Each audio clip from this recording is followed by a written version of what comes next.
ഇടുക്കി മുളരിങ്ങാട് കാട്ടാനാക്രമണത്തിൽ ഒരാൾ മരിച്ചു. മുളരിങ്ങാട് സ്വദേശി അമർ ഇലാഹിയാണ് മരിച്ചത്. തേക്കിൻകൂപ്പിൽ പശുവിനെ അഴിക്കാൻ പോയപ്പോഴായിരുന്നു സംഭവത്തിൽ വനം വകുപ്പ് മന്ത്രി AK ശശീന്ദ്രൻ റിപ്പോർട്ട് തേടിയിട്ടുണ്ട്. കൂടുതൽ വിവരങ്ങളുമായി സുബിൻ തോമസ് ചേർന്നു. സുബിൻ, വിവാദങ്ങൾ കെട്ടണയും മുൻപ് തന്നെയാണ് വീണ്ടും ഇടുക്കിയിൽ ഇത്തരത്തിലൊരു സംഭവം അരങ്ങേറുന്നത്. സംസ്ഥാനത്തുടനീളം ഇത്തരത്തിൽ വന്യമൃഗശല്യം രൂക്ഷമാകുന്നൊരു സാഹചര്യം. ജനങ്ങളെല്ലാം വളരെയധികം അല്ലെങ്കിൽ എത്ര പ്രതിഷേധങ്ങൾ നടത്തിയിട്ടും ഇതിനൊരു അറുതിയില്ല എന്ന് സൂചിപ്പിക്കുന്ന ഏറ്റവും പുതിയ ഉദാഹരണം തന്നെയല്ലേ ഇത്? അങ്ങനെ തന്നെയാണ് ഈ ഇടുക്കിയുടെയും അതുപോലെ തന്നെ സംസ്ഥാനത്തെ വിവിധ വനാതിർത്തികളിൽ തുടർച്ചയായി ഉണ്ടാകുന്ന കാട്ടാന ആക്രമണം. അതിൽ വനംവകുപ്പ് എത്രത്തോളം ഇടപെടൽ നടത്തുന്നില്ല എന്നുള്ളതിന്റെ ഏറ്റവും അവസാനത്തെ ഉദാഹരണം തന്നെയാണ് ഈ അമറിന്റെ മരണം. മുള്ളരിങ്ങാട് സ്വദേശിയായിട്ടുള്ള അമറാണ് ഈ കാട്ടാന ആക്രമണത്തിൽ കൊല്ലപ്പെട്ടത്. ഇന്ന് വൈകുന്നേരം 4 മണിയോടുകൂടിയായിരുന്നു ഇത്തരത്തിൽ കാട്ടാനയുടെ ഒരു ആക്രമണം ഉണ്ടാകുന്നത്.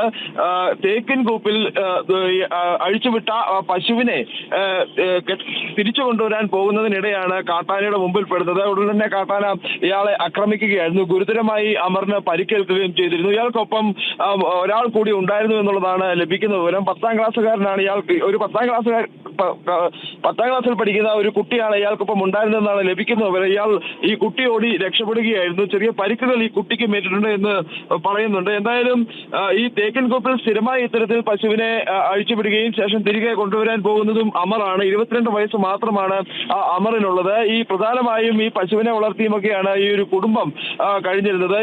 അച്ഛനും അമ്മയും സഹോദരിയുമാണ് അമറിനുള്ളത്. ഈ അമറിൽ ഒരു പ്രതീക്ഷ അർപ്പിച്ചാണ് ഈ കുടുംബം മുമ്പോട്ട് വരുന്നത്. പ്രധാനമായും ഈ മേഖല കേന്ദ്രീകരിച്ച് മുള്ളരിങ്ങാട് മേഖല കേന്ദ്രീകരിച്ച് നിരന്തരം കാട്ടാനശല്യം രൂക്ഷമായിരുന്ന ഒരു പ്രദേശമാണ്. പ്രധാനമായും ഈ വനാതിർത്തിയോട് ഏറ്റവും ചേർന്ന് കിടക്കുന്ന ഒരു പ്രദേശം. അതിനപ്പുറം ഈ അമറിന്റെ വീടും വനാതിർത്തിയും തമ്മിൽ വലിയ ദൂരവും ഉണ്ടായിരുന്നു. അതുകൊണ്ട് തന്നെയാണ് പലപ്പോഴും ഈ പശുവിനെ അഴിച്ചുവിടുമ്പോൾ ഇത് തേക്കിൻകൂപ്പിലേക്ക് കയറി പോകുന്ന ഒരു സാഹചര്യം ഉണ്ടാകുന്നത്. ഇതിനു മുമ്പെങ്ങും ഇത്തരത്തിൽ കാട്ടാനയുടെ ഒരു ആക്രമണം ആ മേഖലയിൽ ഉണ്ടായിട്ടില്ല. ഈ ആളുകളെ കൊലപ്പെടുത്തുന്ന രീതിയിലോ അല്ലെങ്കിൽ മറ്റ് പ്രശ്നങ്ങളോ ഈ മേഖലയിൽ കാട്ടാന മുഖാന്തരം ഉണ്ടായിരുന്നില്ല. ഇത് ആദ്യമായാണ് ഈ മുള്ളരിങ്ങാട് മേഖലയിൽ ഇത്തരത്തിലുള്ള ഒരു കാട്ടാന ആക്രമണം ഉണ്ടാകുന്നത്. ഈ വണ്ണപ്പുറം പഞ്ചായത്തിന്റെ 1ാം വാർഡിൽ പെടുന്ന ഒരു പ്രദേശമാണ്. മുമ്പ് ഏകദേശം ഒരു 6 വർഷത്തോളം അല്ലെങ്കിൽ 6 വർഷത്തിന് മുമ്പ് ഇവിടെ ഇത്തരത്തിൽ നിരന്തരമായുള്ള കാട്ടാനയുടെ ഒരു അതിക്രമം ഉണ്ടായിരുന്നില്ല, അല്ലെങ്കിൽ കാട്ടാനശല്യം ഉണ്ടായിരുന്നില്ല എന്നുള്ളതാണ് അവിടെ നിന്നുള്ള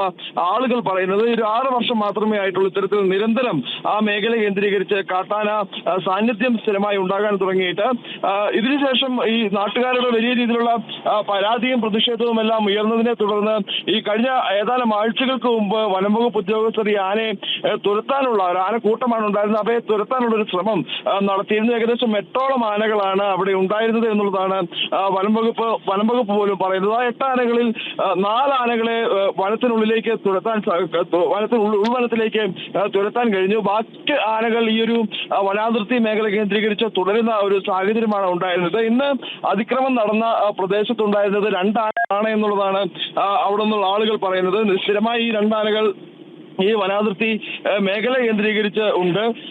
ഈ ആനകളെ തുരത്താനുള്ള ഒരു ശ്രമം വനംവകുപ്പിന്റെ ഭാഗത്ത് നിന്ന് കഴിഞ്ഞ അതിനുശേഷം ഈ ആദ്യത്തെ ആ ഒരു ശ്രമത്തിന് ശേഷം പിന്നീട് ഉണ്ടായില്ല എന്നുള്ളൊരു ആരോപണവും അവർ മുമ്പോട്ട് വയ്ക്കുന്നുണ്ട്. കൂടാതെ ഫെൻസിങ്, ഡ്രഞ്ച് അടക്കമുള്ള ഈ വന്യമൃഗങ്ങൾ അല്ലെങ്കിൽ കാട്ടാന ഉൾപ്പെടെയുള്ള വന്യമൃഗങ്ങൾ ഈ ജനവാസ മേഖലയിലേക്ക് കടന്നു വരാതിരിക്കാനുള്ള ഒരു ക്രമീകരണങ്ങൾ അതൊരുക്കുന്നതിലും വനംവകുപ്പ് വലിയ പരാജയമായി അവിടെ, അല്ലെങ്കിൽ വനംവകുപ്പിന്റെ ഭാഗത്ത് കൃത്യമായ അത്തരത്തിലുള്ള ഒരു ഇടപെടൽ ഉണ്ടായില്ല എന്നുള്ളതാണ് അവിടെ നിന്നുള്ള ആളുകൾ പറയുന്നത്. നിരന്തര പരാതികളെ തുടർന്ന് ഈ ഹാങ് ഫെൻസിങ് സ്ഥാപിക്കാനുള്ള ചില നടപടികൾ ആരംഭിച്ചിരുന്നു. പക്ഷേ ഫണ്ടിന്റെ അപര്യാപ്തത മൂലം അത് പാതി വഴിയിൽ മുടങ്ങിപ്പോകുന്ന ഒരു സാഹചര്യമാണ് ഉണ്ടായത്. വളരെ കുറച്ച് ഭാഗത്ത് മാത്രം ഈ ഹാങ് ഫെൻസിങ്ങുകൾ സ്ഥാപിച്ച് ഈ വന്യമൃഗങ്ങൾ വരാതിരിക്കാനുള്ള ഒരു സജ്ജീകരണം മാത്രമാണ് ഒരുക്കിയിട്ടുള്ളത്. മറ്റ് ഡ്രഞ്ച് ഉൾപ്പെടെയുള്ള സംവിധാനങ്ങൾ ഒന്നും തന്നെ അവിടെ ഒരുക്കിയിരുന്നില്ല. എന്തായാലും നിലവിൽ ഈ അപകടം നടന്നതിന് തൊട്ടു പിന്നാലെ തന്നെ, അല്ലെങ്കിൽ കാട്ടാനയുടെ അതിക്രമം നടന്നതിന് തൊട്ടു പിന്നാലെ തന്നെ ഈ അമറിനെ തൊടുപുഴ താലൂക്ക് ആശുപത്രിയിൽ എത്തിച്ചിരുന്നു. താലൂക്ക് ആശുപത്രിയിൽ എത്തിച്ച് ഏതാനും നിമിഷങ്ങൾക്കുള്ളിൽ തന്നെ മരണം സ്ഥിരീകരിക്കുകയും ചെയ്തു. നിലവിൽ ഇപ്പോൾ ഈ അമറിന്റെ മൃതദേഹം താലൂക്ക് ആശുപത്രിയിലെ മോർച്ചറിയിൽ സൂക്ഷിച്ചിരിക്കുകയാണ്. അതേസമയം അവിടെ പ്രതിഷേധം ഉടലെടുക്കുന്ന ഒരു സാഹചര്യവുമുണ്ട്. പ്രധാനമായും ഈ തുടർച്ചയായി ഉണ്ടാകുന്ന കാട്ടാനാക്രമണം നമുക്കറിയാം. കോതമംഗലത്ത് ഏകദേശം ഏതാനും ആഴ്ചകൾക്ക് മുമ്പാണ് എൽദോസ് എന്ന് പറയുന്ന ഒരു മധ്യവയസ്കനെ കാട്ടാന ചവിട്ടിക്കൊല്ലുന്നത്. വലിയ രീതിയിലുള്ള പ്രതിഷേധം അവിടെ ഉടലെടുക്കുകയും ചെയ്തിരുന്നു. അതിനുശേഷം പോലും ഈ വനാതിർത്തി മേഖലകൾ കേന്ദ്രീകരിച്ച് അല്ലെങ്കിൽ ഈ ആളുകൾ വനാതിർത്തിയുമായി പങ്കിട്ട ആളുകൾ കൃത്യമായ നിരീക്ഷണം നടത്താനോ ഈ ആനകളെ തുരത്തുന്നതിന് വേണ്ട ക്രമീകരണങ്ങൾ നടത്താനോ വനംവകുപ്പിന് സാധിക്കാതെ പോയ ഒരു സാഹചര്യം, അല്ലെങ്കിൽ അപ്പോഴെങ്കിലും ഇത്തരത്തിൽ ഈ വനാതിർത്തി മേഖല കേന്ദ്രീകരിച്ചുള്ള ആളുകളെ സംരക്ഷിക്കാൻ അല്ലെങ്കിൽ അവർക്ക് വേണ്ട ഒരു ജാഗ്രതാ നിർദ്ദേശം പുറപ്പെടുവിക്കാൻ പോലും വനംവകുപ്പിനായില്ല. അതിന്റെ ഒരു ഭാഗം എന്നോണം തന്നെയാണ് നിലവിൽ ഇപ്പോൾ ഈ മുള്ളരിങ്ങാട് ഈ ഒരു വെറും 22 വയസ്സ് മാത്രം പ്രായമുള്ള അമർ കൊല്ലപ്പെടാനുണ്ടായ ഒരു സാഹചര്യം. എന്തായാലും ഒരു പ്രതിഷേധം ആ മേഖല കേന്ദ്രീകരിച്ച് ഉടലെടുത്തിട്ടുണ്ട്. ഈ വനംവകുപ്പിനെതിരെയാണ് ആ പ്രതിഷേധം ഉണ്ടാകുന്നത്. നിരന്തരം ഈ മേഖല കേന്ദ്രീകരിച്ച് ഇത്തരത്തിൽ കാട്ടാനയുടെ അതിക്രമം ഉണ്ടാകുന്നു എന്നുള്ള പരാതി, അല്ലെങ്കിൽ കാട്ടാനകളുടെ സാന്നിധ്യം രൂക്ഷമാകുന്നു എന്നുള്ള പരാതി ഉയർന്നിട്ടും വനംവകുപ്പിന്റെ ഭാഗത്തു നിന്നുള്ള ഇടപെടൽ അത് കാര്യക്ഷമമായി നടക്കുന്നില്ല എന്നുള്ളതാണ് പ്രധാനമായും അവർ മുമ്പ് ഉന്നയിക്കുന്ന ഒരു പരാതി. ഈ വനംവകുപ്പ് കൃത്യമായ ഒരു ഇടപെടൽ അവിടെ നടത്തിയിരുന്നുവെങ്കിൽ ഇത്തരത്തിൽ ഈ പോകാതെ നിൽക്കുന്ന അല്ലെങ്കിൽ കാട് കയറാതെ നിൽക്കുന്ന ആനകളെ നിരീക്ഷിച്ചിരുന്നുവെങ്കിൽ ഈ ജനവാസ മേഖലയോട് ചേർന്ന് ആന നിൽക്കുന്നു എന്നുള്ളൊരു നിർദ്ദേശം ഏതെങ്കിലും തരത്തിൽ ഈ വനാതിർത്തി മേഖലയോട് ചേർന്ന് താമസിക്കുന്ന ആളുകൾക്ക് കൊടുത്തിരുന്നുവെങ്കിൽ ഇത്തരത്തിലുള്ളൊരു അപകടം അല്ലെങ്കിൽ ഇത്തരത്തിലുള്ള ഒരു ദാരുണമായ ഒരു ആക്രമണം ഉണ്ടാവില്ല എന്നുള്ളതാണ് അവിടുത്തെ ആളുകൾ പറയുന്നത്. നിരന്തരമായി കാട്ടാന സാന്നിധ്യം ഏകദേശം 8 ആനകൾ ഉണ്ട് എന്നുള്ളതാണ് സ്ഥിരമായി ആ പ്രദേശത്ത് ഉണ്ട്. കഴിഞ്ഞ 6 വർഷത്തോളമായി ഈ 8 ആനകൾ സ്ഥിര സാന്നിധ്യമായിരുന്നു എന്നുള്ളതാണ് അവിടുത്തെ ആളുകൾ പറയുന്നത്. കഴിഞ്ഞ ദിവസങ്ങളിൽ ഈ സ്കൂളിന്റെ വെൺമണിക്ക് സമീപത്തുള്ള ഒരു സ്കൂളിന്റെ സമീപത്ത് വരെ ഈ ഒരു കാട്ടാന എത്തുന്ന സാഹചര്യം ഉണ്ടായി. അന്ന് പോലും വലിയ രീതിയിലുള്ള പരാതികൾ, ഈ കാട്ടാനയെ കൊണ്ട് വലിയ ശല്യമില്ല എന്നതിനപ്പുറം പരാതികൾ ഉയർന്നിരുന്നു. പക്ഷേ ആ പരാതികളിൽ കൃത്യമായ ഒരു ഇടപെടൽ നടത്താനോ അല്ലെങ്കിൽ ഈ ശ്രദ്ധ ചെലുത്താനോ ഈ വനംവകുപ്പ് ഉദ്യോഗസ്ഥർക്ക് കഴിയാതെ പോയി എന്നുള്ളതാണ് ഏറ്റവും പ്രധാനപ്പെട്ട കാര്യം. എന്തായാലും വരും മണിക്കൂറുകളിലും ഈ പ്രതിഷേധം ശക്തമാകാനുള്ള ഒരു സാധ്യത തന്നെയാണ് മുള്ളരിങ്ങാട് മേഖലയിലും അതുപോലെ തന്നെ തൊടുപുഴ മേഖലയിലുമുള്ളത്. സുബിനത്തോടൊപ്പം തന്നെ എൽദോസിന്റെ മൃതദേഹം അടക്കം വഹിച്ചുകൊണ്ടുള്ള പ്രതിഷേധം അവിടെ വളരെ വലിയ രീതിയിൽ നടന്നതാണ്. മാത്രവുമല്ല, എൽദോസിന്റെ ഈ ഒരു വിഷയത്തിലൊരു നടപടി സ്വീകരിക്കുന്നത് വരെ ഇത്തരത്തിൽ പ്രതിഷേധം നിർത്തില്ല എന്നെല്ലാം വളരെ വലിയ രീതിയിൽ തന്നെ ജനങ്ങൾ അവിടെ പ്രക്ഷോഭം സംഘടിപ്പിച്ചിരുന്നു. ആ സമയത്തും വലിയ അനുനയ നീക്കങ്ങളെല്ലാം വനംവകുപ്പിന്റെ ഭാഗത്തു നിന്നും മന്ത്രി AK ശശീന്ദ്രന്റെ ഭാഗത്തു നിന്നും എല്ലാം ഉണ്ടായി. പക്ഷേ തുടർച്ചയായി അവിടെ ഉണ്ടാകുന്ന ഇത്തരത്തിലുള്ള കാട്ടാന ആക്രമണം, വന്യജീവി ശല്യം, ഇതിൽ സർക്കാരിന്റെ ഭാഗത്തു നിന്ന് ഒരു നടപടിയും സ്വീകരിക്കുന്നില്ല എന്ന് സൂചിപ്പിക്കുന്ന തലത്തിലേക്കാണ് കാര്യങ്ങൾ കടക്കുന്നത്. അതുകൊണ്ട് തന്നെ വലിയ പ്രതിഷേധം ഇനിയും അവിടെ ഉണ്ടാകാനുള്ള സാധ്യത തന്നെയാണ് തെളിഞ്ഞു കാണുന്നത്, അല്ലേ?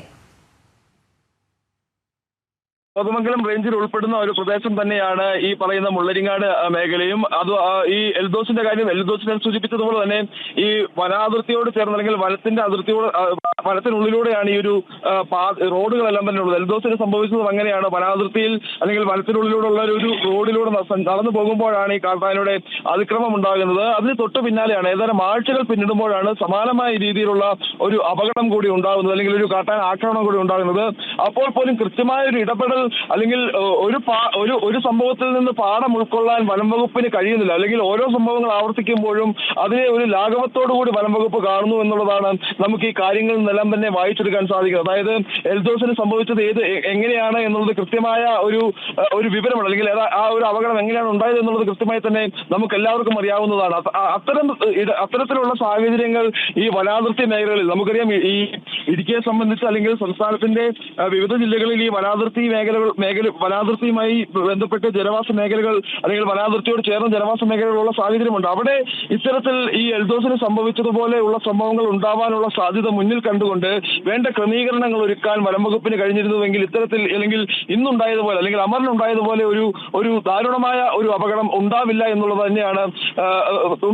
എന്നുള്ളതാണ്. പക്ഷേ അപ്പോൾ പോലും വനംവകുപ്പ് ആ ഒരു മരണങ്ങളെ എല്ലാം ലാഘവത്തോടെ കാണുന്നു എന്നുള്ളതാണ് ഏറ്റവും പ്രധാനപ്പെട്ട ഒരു കാര്യം. ഒരിക്കലും ഒന്നിൽ നിന്നും അവർ പാഠം ഉൾക്കൊള്ളുന്നില്ല, ഒരു കാര്യത്തിൽ നിന്നും അവർ പാഠം ഉൾക്കൊള്ളാതെ മുമ്പോട്ട് പോകുന്നു. ഓരോ മരണങ്ങളിലും ഈ പ്രഖ്യാപനങ്ങൾ നടത്തുന്നു, അല്ലെങ്കിൽ ഒരു നഷ്ടപരിഹാരം നൽകി അത് അവിടെ കൊണ്ട് ആ പ്രതിഷേധങ്ങളുടെ എല്ലാം തന്നെ വായടപ്പിച്ച് മുമ്പോട്ട് പോകുന്ന ഒരു സാഹചര്യം. അത്തരത്തിൽ നഷ്ടപരിഹാരം കൊടുത്തു കഴിഞ്ഞാൽ ഈ പ്രശ്നങ്ങളെല്ലാം തന്നെ ഒഴിവായിക്കൊള്ളും. ഒരു ദിവസങ്ങൾ കഴിഞ്ഞ് കഴിയുമ്പോൾ ഇതെല്ലാം തന്നെ ആളുകൾ മറക്കുമെന്നുള്ള ഒരു ചിന്താഗതിയിലാണ് ഈ വനംവകുപ്പ് മുമ്പോട്ട് പോകുന്നത്. വനംവകുപ്പിന്റെ കൃത്യമായ അനാസ്ഥ ഈ ഇതുമായി ബന്ധപ്പെട്ട് കുട്ടി മരണവുമായി ബന്ധപ്പെട്ട് ഉണ്ടായിട്ടുണ്ട് എന്നുള്ളത് ഏറ്റവും പ്രധാനപ്പെട്ട കാര്യമാണ്. വനത്തിനുള്ളിൽ അല്ലെങ്കിൽ വനത്തിനോട് ചേർന്നുള്ള പ്രദേശത്താണ് ഈ ഒരു അപകടം നടന്നത് എങ്കിൽ എന്ന് പറയുമ്പോൾ പോലും ഈ വനാതിർത്തി മേഖലയിലുള്ള ആളുകൾക്ക് സംരക്ഷണം നൽകാൻ അല്ലെങ്കിൽ വനത്തിനുള്ളിൽ നിന്ന് വന്യമൃഗങ്ങൾ പുറത്തേക്ക് കടക്കാതിരിക്കാനുള്ള ക്രമീകരണങ്ങൾ നടത്താൻ അല്ലെങ്കിൽ ഈ വനാതിർത്തിയോട് ചേർന്ന് ഇത്തരത്തിൽ കാട്ടാന ഉൾപ്പെടെയുള്ള വന്യമൃഗങ്ങൾ ഉണ്ട് എന്നുള്ളത് കൃത്യമായി ലൊക്കേറ്റ് ചെയ്ത് ഇത്തരത്തിൽ